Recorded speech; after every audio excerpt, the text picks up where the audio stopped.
दाहोद से ये खबर सामने आ रही है, जहां पर विभाजन विभीषिका के तहत एक कार्यक्रम का आयोजन करवाया गया था। 14 अगस्त विभाजन विभीषिका के तहत दाहोद में गोष्ठी का कार्यक्रम स्वामी विवेकानंद संकुल पर गुजरात प्रदेश सह प्रवक्ता हितेंद्र पटेल की विशेष मौजूदगी में दर्ज करवाया गया था।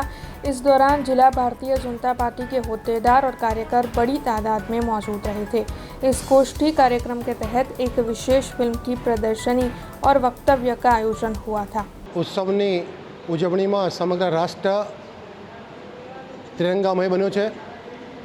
રાષ્ટ્રીય ભારતીય જનતા પાર્ટીએ તારીખ 9 થી 15 સુધી વિવિધ કાર્યક્રમોના માધ્યમથી જનતાને રાષ્ટ્રભક્તિના રંગે રંગવાનો પ્રયાસ થયો છે।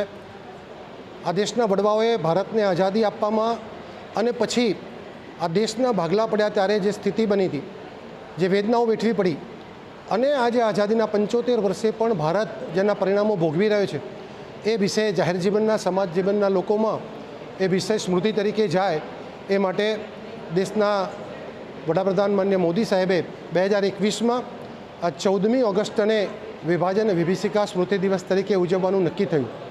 સાથે સાથે આ દેશના તિરંગાને પણ જનસામાન્ય સુધી પહોંચાડવા માટે એના નિયમોમાં બદલાવ કર્યો અને એટલે तिरंगा यात्रा माध्यमथी हर घर तिरंगा अभियान अने विभाजन विभीषिका स्मृति दिवस तरीके जनतानी वच्चे आज़ादीनो इतिहास अने विभाजननी जे करुणांतिका छे, एना जे दुष्परिणामों छे, कोना कारणे थयुं हतुं अने देश भोगवी रह्यो छे, आ तमाम बाबतो आवनारी पेढ़ीना मनमां पण जीवंत रहे अने एने आधारे देशदाज एना मनमा जीवंत रहे, राष्ट्रप्रेम पुनः प्रस्थापित थाय अने राष्ट्र माटे कर्तव्यशील बने ए माटेनो प्रयास राष्ट्रीय भारतीय जनता पार्टी नेतृत्व में प्रांत भारतीय जनता पार्टी पण करी रही है।